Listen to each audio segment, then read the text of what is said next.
The gentleman!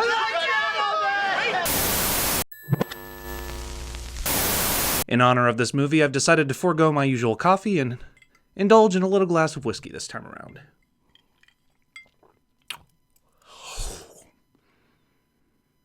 That'll put some hair on your chest. The Gentleman was directed by Guy Ritchie, who is known for his rather flashy action films with an Irish heritage. For the record, I actually have not watched a lot of his movies. I did see Rock'n'Rolla many years ago, and I've practically forgotten it. And I've also seen Aladdin, which was fine.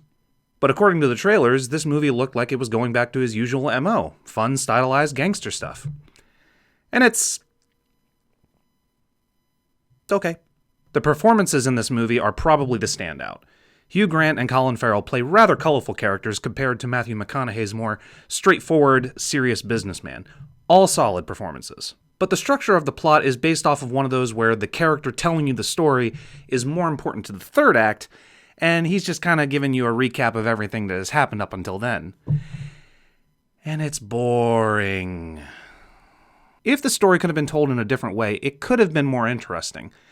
But I think the movie is actually also kind of self-aware of that fact. As I was watching the movie, I actually kept thinking, this reminds me a lot of a not good Godfather series.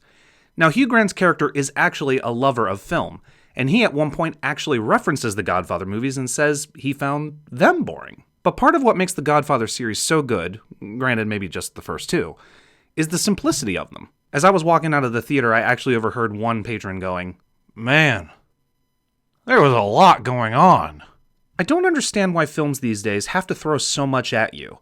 It's almost like, you know what, if we throw everything at your face, and you have lots of loud explosions, and maybe just get through the exposition really quickly, then maybe your brain will be confused enough to where you actually like it. I'm biased, okay? By the time the third act rolled around, I did find myself caring a little bit more. I was a little bit invested. You get to know the characters, I'd say pretty decently. But by that time, it just felt like too little too late. It honestly wasn't even that flashy as I thought it was going to be. It actually came off a little bit more droll. Lots of interesting things, sure, but the execution just fell flat for me. However, with all that said, I do think that there is still an audience for this. The style is definitely going to appeal to some people. And I think it might be worth on a streaming app, but to pay a couple bucks to see it in theaters, I'd pass. Cheers. I am not a whiskey drinker.